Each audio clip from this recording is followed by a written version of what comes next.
Hey everyone, welcome to Eco Convos. We're going to have a great chat with Leanne Sommer from WWF and the RCS, well, formerly from WWF, now with RCS. Look, we have an excellent chat about the important role of regenerative agriculture throughout not only Australia, but throughout the world, what that's doing, why it's an important thing for us all. We also start talking about the idea of moving more into the principle idea rather than practice, the actual practice of what you can do. It's more about why. And once you figure out that why, that's where you can move forward. Anyway, I won't tell you any more about it. You got to check out the episode for yourself. Talk to you soon.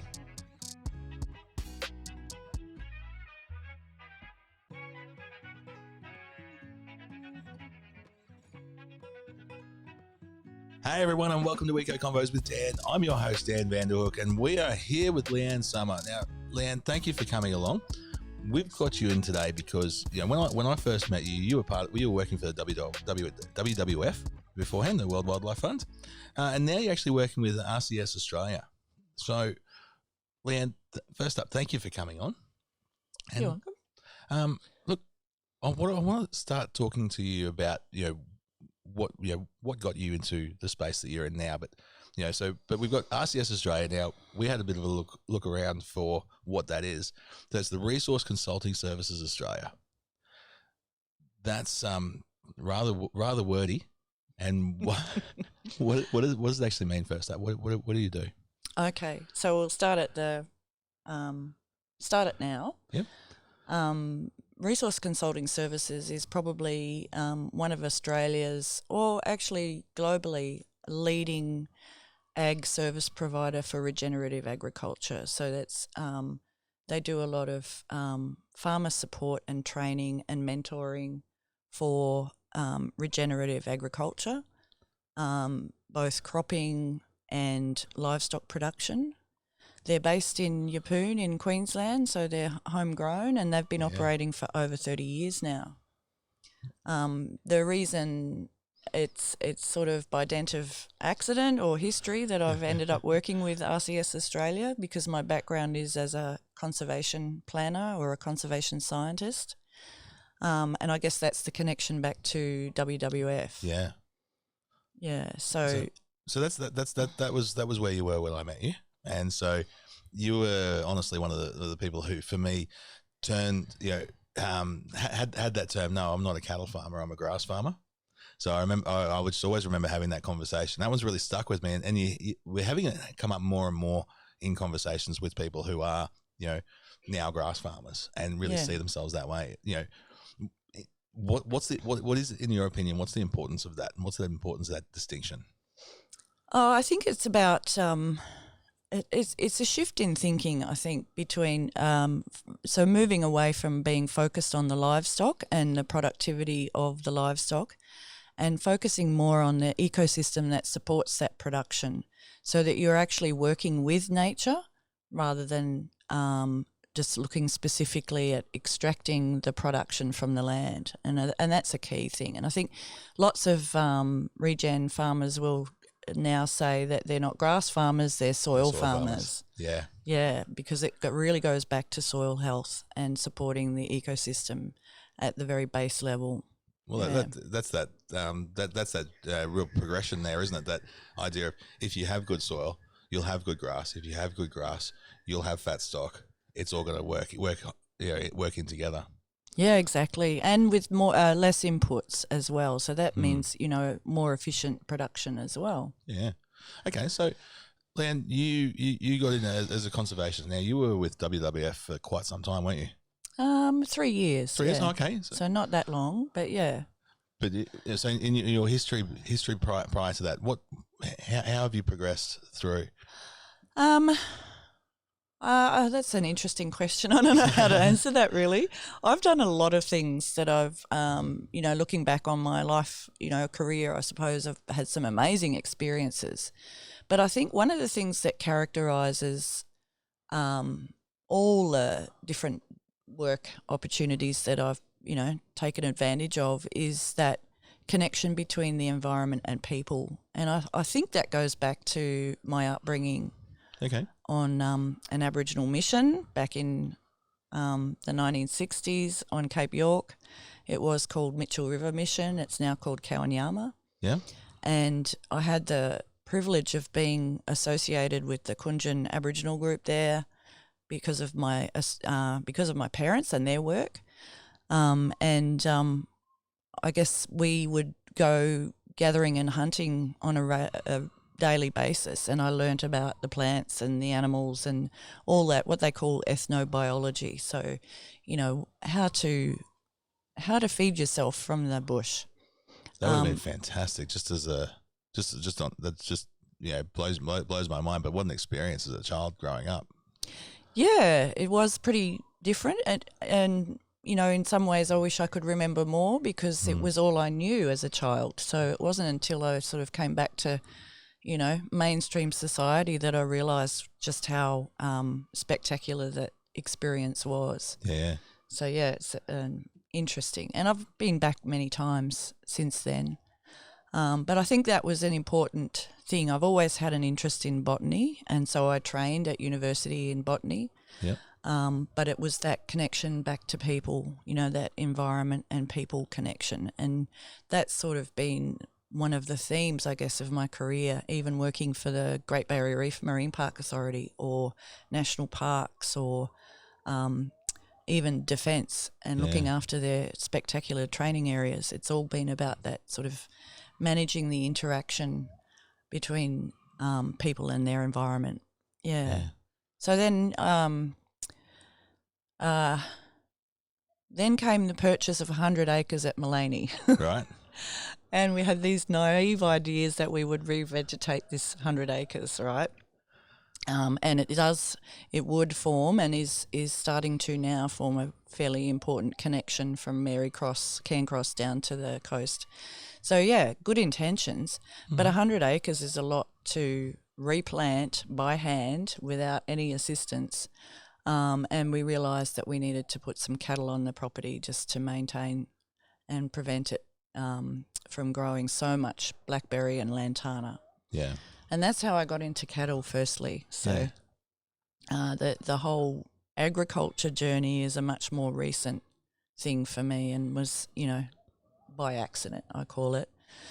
So it wasn't until we started breeding our own Murray Greys that I really got interested in it. I think the steers going on and off the property didn't do a lot for me, but when I started having that longer term relationship with the cattle and, working with them and working on their health and nutrition right through the life cycle, I started getting a passion for it. Yeah. And that led me to the regenerative agriculture side. Just self-taught initially. Yeah. So we just, did some breaking up of the paddocks and resting the paddocks in between times. And it wasn't until much later that I actually did the key course at RCS Australia called Grazing for Profit. Incredible opportunity to really understand that paradigm shift to regenerative food and fibre production. And that was a key turning point, I guess, for me and my understanding of regenerative agriculture. So, in terms of that course, is it's grazing for profit. Is that looking at the idea of saying, well, you can be regenerative at the same time as turning a profit? You don't need to, be actually, putting these chemicals and synthetics through the ground in order to maintain a profit. It's actually that bit of a myth busting sort of the thing, is it?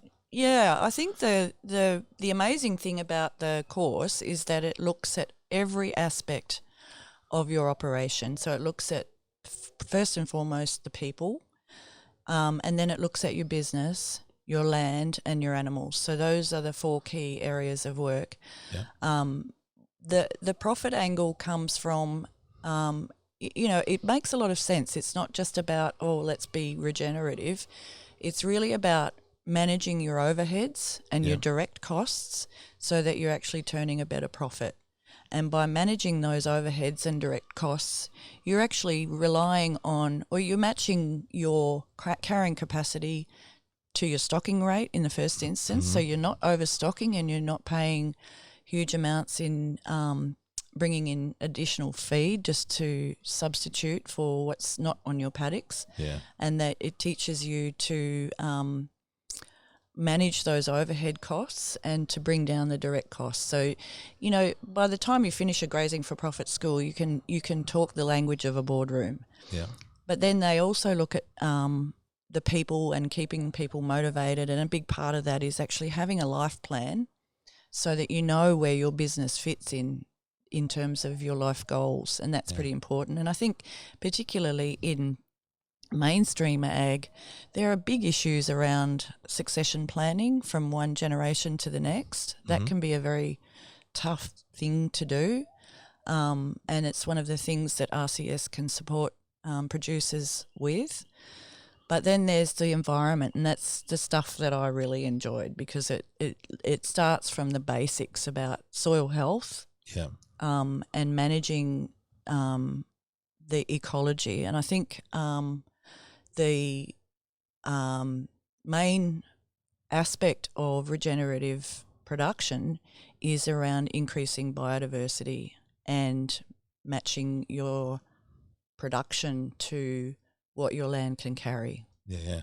So I remember talking to a number of people and saying that the big difference is, you know, you've got two identical properties. One of them's got more stock on it. One of them's looking at it more responsibly. The responsible one's actually still got more weight on the ground than the one that's overstocked, because they're not getting that right amount of feed.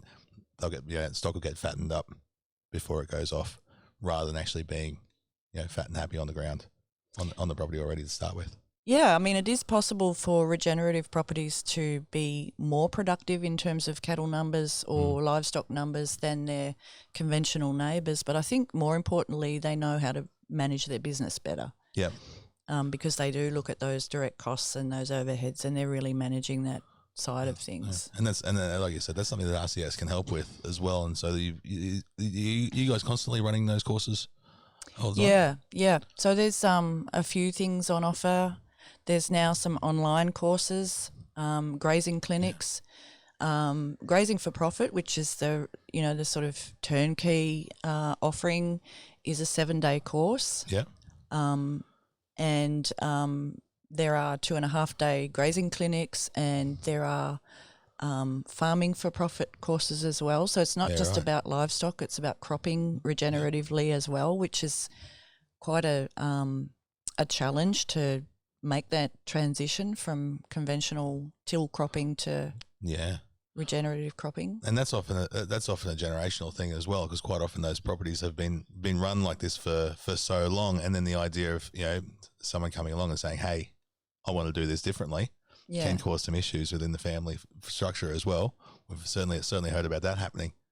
But obviously, all these courses as well, we're going to have links to the RCS site and things like that as well from on our run sheet. So anyone who's interested in checking it out, we'll have all that information there as well. So, Leanne, on your side of things, like moving more into the environmental, the botany side of things. Now, that's obviously, you know, been your upbringing. That's where your passion really lies as well. So, what sort of stuff are you personally doing? You know, through RCS or doing yourself? Well, that's an interesting question. I guess both at WWF and at RCS, I've been looking at actually quantifying the benefits of regenerative agriculture for the environment. So to me, that's pretty important. Often you don't see, there's not a lot of research that's been done on what those benefits are, and we're starting now to understand that better. So right through from native biodiversity and habitat enhancement, because the idea of regenerative agriculture is that you let all things grow. You're not going to be clearing your land like you might have been in a conventional farming operation. Then there's, of course, soil carbon, which has got some multiple benefits. Not only does it improve soil health and your productivity, but it draws down carbon and helps with our climate situation. So that's a key thing. At RCS, where I'm responsible for looking at how we can measure and verify those environmental outcomes so that farmers can be recognised and rewarded for that. Is that we've talked on other episodes about the accounting for nature. Accounting for nature. Thank you. Yeah. So that's involved with that side of things as well, is it? That is one method for verifying your environmental outcomes. What RCS is trying to do is not unhook the environmental outcomes from the human capital outcomes and the production outcomes. So our little framework will look at all of those aspects of a farm rather than just focusing on the ecological stuff. But that happens to be my piece, is the ecological stuff. Yeah. So what sort of things, for people who are, out there, whether they are actually, a farmer themselves or, you essentially your general layperson, what's something that they can do to actually essentially make their, I don't want to say footprint because that generally is a negative thing, but actually just improve their local surroundings. Wow. Come on. That's a where do you start? Is that what you're saying? Where would someone start? That's a good question. I guess it depends on the circumstances, but I think most farmers are proud of their environment, and so they know already what the values are. So if a farmer has koalas on their property, then they're most likely to want to look after that koala habitat. So it's in the sort of makeup of a farmer to want to look after the wildlife or the environmental values on their farm. So there's a whole range of things that are well established that can be done, but I think the key thing is to just promote that biodiversity on your farm as far as possible. And if it's a cropping area, then you might be looking at your waterways and the back bush block that's too rocky or what have you. But if you're in a livestock setting and you've got capacity for regrowing forest, then that's an opportunity as well. Yeah. So that's by going through and actually looking at regrowing forests and things like that. Is that going to be using up land, the grazing land, potential grazing land? That's an interesting question. I'm actually doing a project on that at the moment. What we're trying to establish is whether or not there is an optimal tree cover for livestock production. Okay. So we're calling it the Balance of Trees and Grass Study. Yeah. And we're wanting to interview or survey 200 livestock producers in Queensland to see just what their livestock figures are and how much tree cover they have, and also to ask them what they think the benefits and the disadvantages of having trees on their farm are. Okay.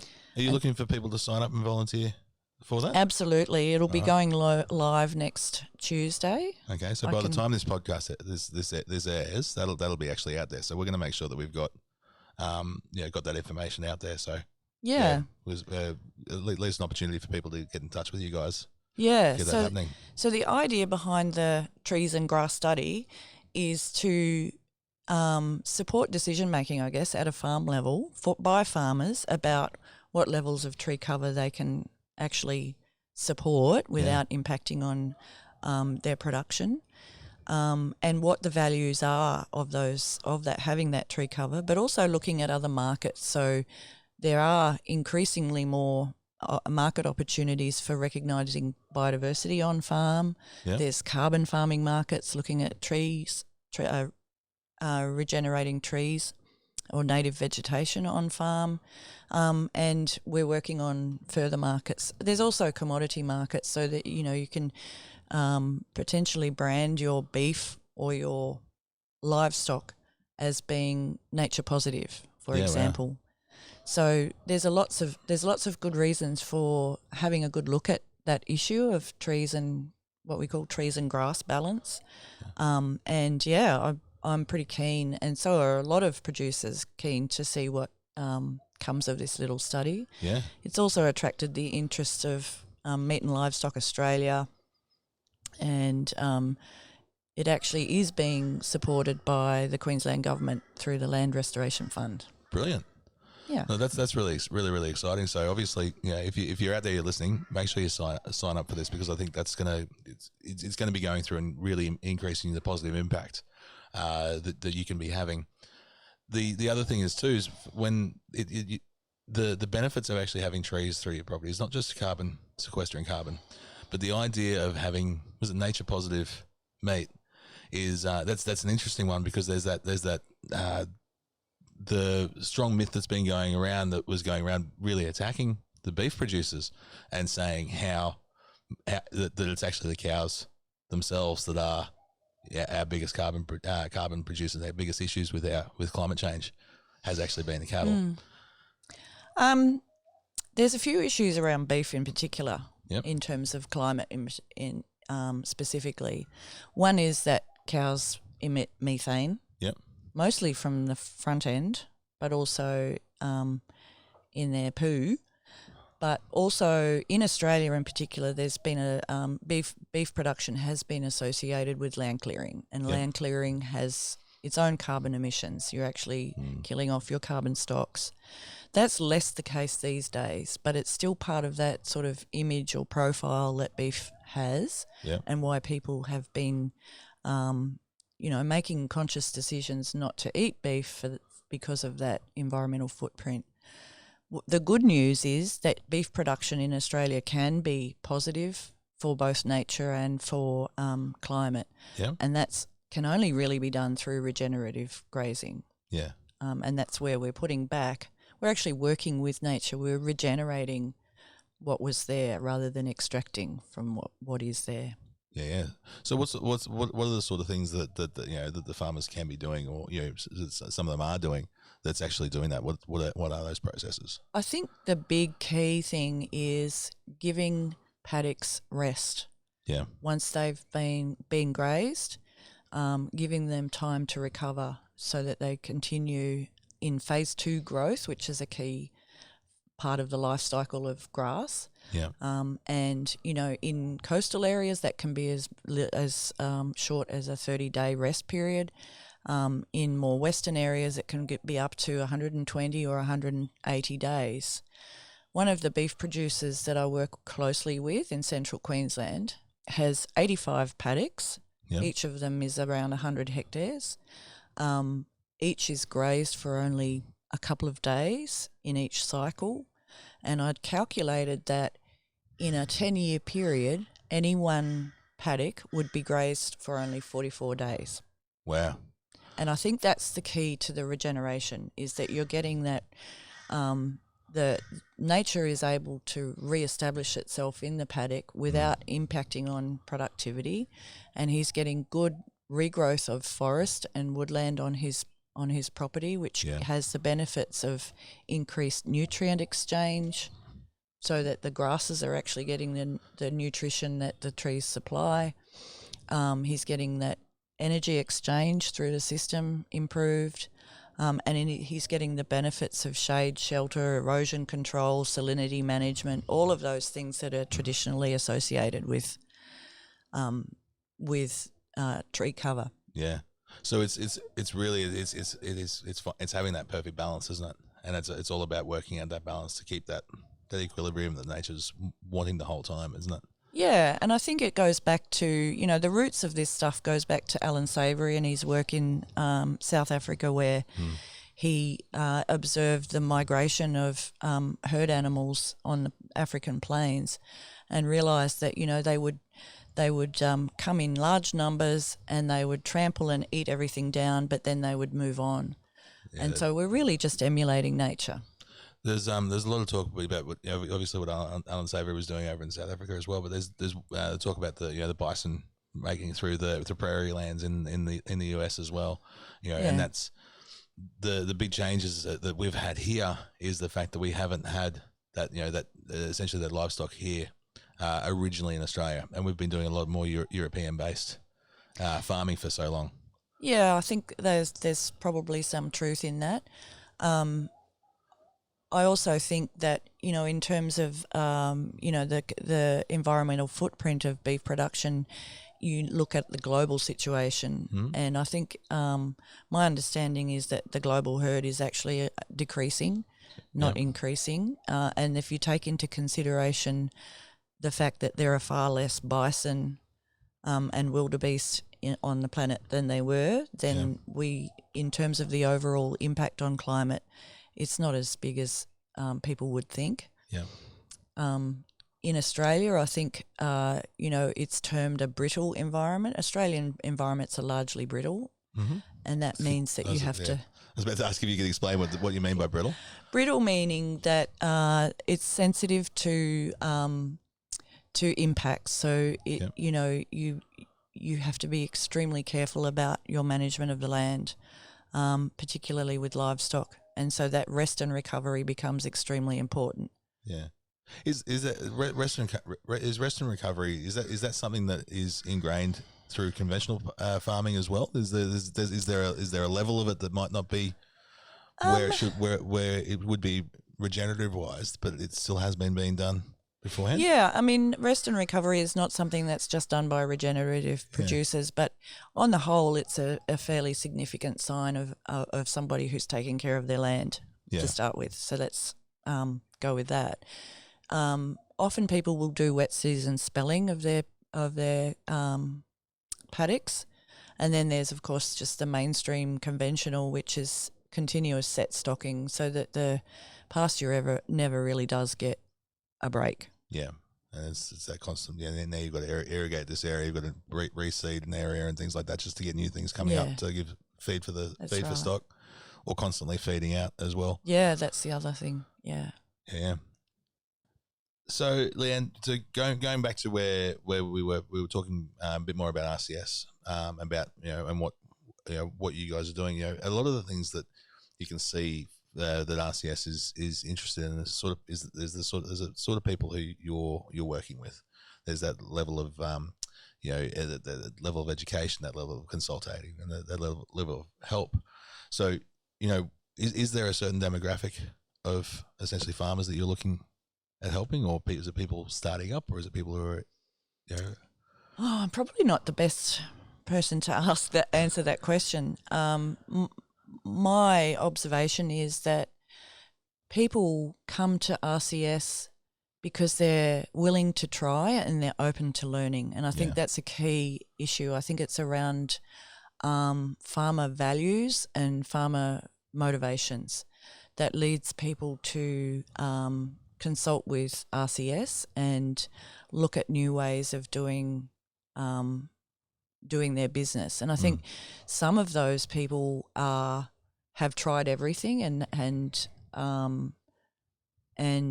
go to RCS for advice because they've tried everything else and they're getting desperate because things aren't turning around. Others are third generation RCS clients, that have come back, and there are quite a few repeat people who go through Grazing for Profit every few years just to keep themselves sharp and keep that refresher course going along. But I think that's probably the key thing with RCS clients is that they are generally well educated and they are open to learning. Yeah. And if there is nothing else that a Grazing for Profit school will do for you, it will teach you to learn. Yeah. So there's obviously there has to be a real vision that RCS has for essentially what they want the world to be, what they want the agricultural industry to be, which is pretty exciting. Yeah. So focus that idea of focusing on people and their farms and how they can be doing things better and being more profitable while also looking for the environment, caring for the environment.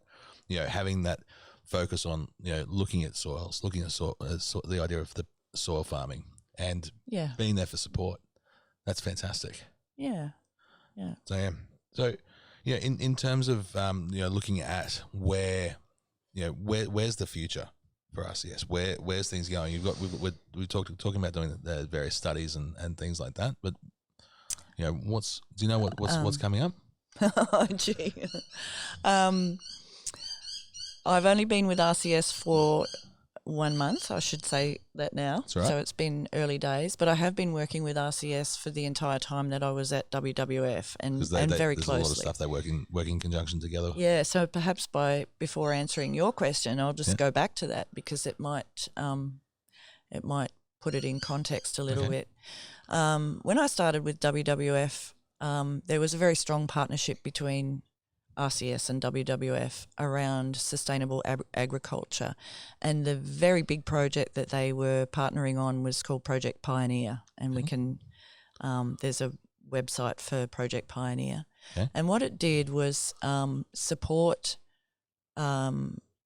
beef producers in Queensland to transition to regenerative grazing principles, and thereby having a huge impact on the amount of sediment that is travelling off farm and down onto the Great Barrier Reef. So it was Reef Trust funded. That project went from 2000, or it was trialled in 2014 and 15. It was fully funded in 2016 and finished up this year. So it's been a long-running project with over $6 million invested in livestock producers in Queensland in Great Barrier Reef catchments. And one of the things that I worked on for that project was actually quantifying what that impact was by looking at ground cover, which is a really good indicator of land condition and what have you, and the corresponding water quality of overland flow or stormwater that flows across your land. And we measured that the transition to regenerative grazing principles actually delivers up to 38 times less sediment in the runoff from your farm. So that's got to be a good thing, isn't it? If definitely. You're keeping your topsoil where it should be. So that was one project, and then there's been several others since then, and this trees and grass study is actually another partnership between WWF and RCS. Okay. So there's really good support from WWF for sustainable food and fibre production. It's a global goal of WWF to promote that in every way possible. And they do a lot of work in market transformations, which is sort of where I fitted into that, amongst other things. And that's sort of a natural fit for that partnership between WWF and RCS. I remember talking to a few people about how amazing that. So I think it may have been that same study or part of it, but how far that sediment actually travels. You know, what's ended up in the Great Barrier Reef, because there's been traces of things from the Mary Valley which have ended up in the Great Barrier Reef, and that's incredible. That amount of movement, that amount of flow, and it also makes you think about now what we're adding to our properties, what those inputs are, you know, and if they are chemical and the synthetic, that is going into our water system, that is going in, and that's how far things are spreading as well. Yeah, that's exactly right. Yeah, the Mary is the southernmost catchment that's included in the Great Barrier Reef catchments, and that's interesting because it actually isn't in the Great Barrier Reef, or it doesn't spill out in the lagoon itself. Yeah. But because of the currents, that source travels north into the Great Barrier Reef lagoon. Yeah. So it shows things like this. You know, it's not just about what your neighbour's doing; it's what everybody's doing. It's that collective. Yeah, that's exactly work. right. Yeah. Yeah. That's really, really exciting. Those sort of grassroots projects are, you know, quite fascinating. The work and the research that comes out of it, and the information that comes out of it. Yeah. Can be so wide reaching. Yeah, that's right. Yeah. Yeah. That's great. So where did you sorry, we were talking about that was the work that the WWF was doing. That was some of the work you were doing beforehand. Yeah, I didn't answer your question, did I? You didn't. So RCS's direction, you know, for 30 odd years, it's been this farmer advisory or consulting, supporting farmers to be the best they can. That's the vision. Why I have joined, which is an interesting addition as a landscape ecologist to RCS, is to support that whole market development around the environmental outcomes of regenerative food production. So there's quite a bit of movement in that space at the moment, with people looking for investments that they can be sure are sustainable. Yeah. People looking for niche investments that involve regenerative agriculture. There are companies wanting to brand regenerative produce, and there are mainstream supply chain companies that want to be able to report on the environmental performance of their supply chain. Yeah. So there's an increasing interest globally around, sorry, my headphones seem to be Slipping a little bit. growing That's right. in size. There's increasing interest globally in efforts to meet the Sustainable Development Goals of the UN, and in what they call ESG reporting, which is environment, sustainability and governance of, value chains, corporates, financial institutions. It's a massively growing field at the moment, and regenerative agriculture gives you such a head start if your value chain is sourcing from regenerative farms, or if your investments involve investments in regenerative farms, then there's a story there to tell automatically, because the environment is going to be on average better than next door. Yeah, well, it's going to be the winner straight up, and I think that's really, really exciting to look at things moving forward, to look at the support that's there. It's not just it's not just different organisations. There is multi-government support in going through and doing that, and that's really where we can have things moving forward. Yeah, and I think that's the thing about where RCS is at the moment, is that its client community is of a significant size now, so that makes it possible. There must be tens of thousands of RCS clients on the books, which makes it an amazing resource to draw from and to continue supporting with their amazing environmental outcomes on farm. Yeah. And to be honest, in the Australian context in particular, our biodiversity is only going to survive if we understand and support and promote the role of farms in stewardship for biodiversity or wildlife. Yeah. So we'll make sure for all our listeners, make sure you go and check out the RCS website. So it's what is that website? rcsaustralia.com.au. That's pretty straightforward one to find. Make sure you do that, and make sure you have a little bit of a look around it. Look at the different courses and how you can support and how you can help, because this is really getting in there and making a massive difference, not just to the environment but to the farmers that they're working for. And I think one of the major success stories of the fact that how important that work is the fact that quite often a lot of your clients end up coming back and starting to work for you and work with you with RCS. I think that's absolutely brilliant. So, Leanne, thank you so much for your time. What we need to do now is we need to get in with what we do with all our guests, is we go through our 1660. So 6 quick fire questions in 60 seconds. All right, you ready to go? Okay. All right, let's do it. So, Leanne, what's a personal habit that contributes to your success? Personal habit? Gosh, I don't know. I think it's my love of plants, trees. Yeah. Passion. What's the best advice you've ever received? It would have to be our family motto. Yep. No recriminations. No regrets. Love it. Make the mistakes. You won't learn otherwise. Perfect. What's the one thing you're most fired up about today? I think it's about regenerative food production, and I could go on about that in terms of where that fits in the 4 paradigms of agriculture, but that's not 60 seconds worth. If you could recommend one book or podcast to our listeners, what would it be and why?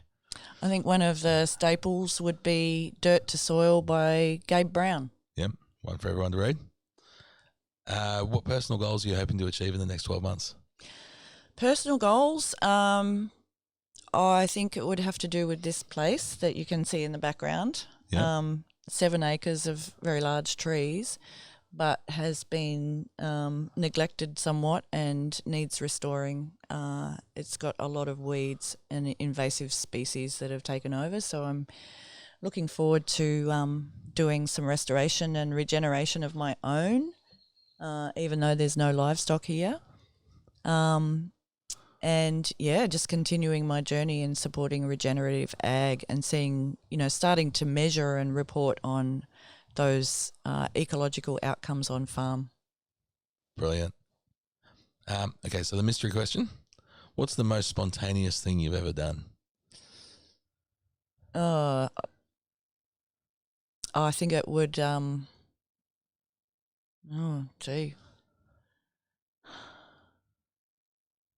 Probably move to Melbourne on a whim. Yeah, that's pretty spontaneous. That's a pretty big, pretty big instant. thing. It was an instant decision, and 2 weeks later I was there. Yeah. Wow. Look, Leanne, thank you so much for your time today. And we got Banjo's just coming in for the listeners who can't see, but Banjo's just come in to say good day. This is Leanne's talk. So, Leanne, thank you for coming. Is there anything you wanted to bring up first quickly that we hadn't touched on? I'd just say one final thing probably is that, we're seeing this whole transition away from the conventional food production, and there's a really interesting short essay done by a guy called Ethan Soloviev called The Paradigms of Agriculture. Yeah. It's worth a look. He talks about there being 4. The first one, of course, being extractive, which is our old school, where we're looking to maximise production and we're actually stripping nutrients and soil and what have you. Yeah. The second one he calls conservative, which is working within the environment and minimising harm. The third one he's calling nature positive, which is kind of where we would have put permaculture and regen ag beforehand, and he's suggesting that that's really about aiming to do good, whereas the others are about reducing harm or not bothering with how much harm is done. And then he's saying that the fourth one is what he calls regenerative, which is actually taking a life shed approach. So you're actually looking at the ecology, the human capital, the geology, everything is working together in that setting. So it's quite a provocative look at agricultural paradigms, because it challenges you to say, where are you on that spectrum, and can you go further? Yeah. In terms of improving the environment. Well, you can't beat that as a final word. So, Leanne, thank you so much for your time. I really, really appreciate that. And like everything, make sure when you are going to your different your cafes and your restaurants and whatnot, ask where your food's coming from. Support the regenerative farmers. Support the people making the ethical decisions that are there. That's the only way that conventional farming is going to be pushed into a more regenerative space. Thanks, Dan. Leanne, thank you for your time. To everybody, look forward to talking to you next time. Cheers. Well, what a great chat. So Leanne obviously is a really, really important person to talk to about these things. Make sure you jump on, get onto that trees and grass survey if you're a producer. Yeah, that's going to be really, really important. Get the information down the track. I hope you liked the episode. Make sure you like, share, and subscribe. Give us a comment. Rate the podcast. Rate the episode. All those sorts of stuff. It helps more than you could ever know. So I hope you enjoyed. Look forward to talking to you next time. Cheers.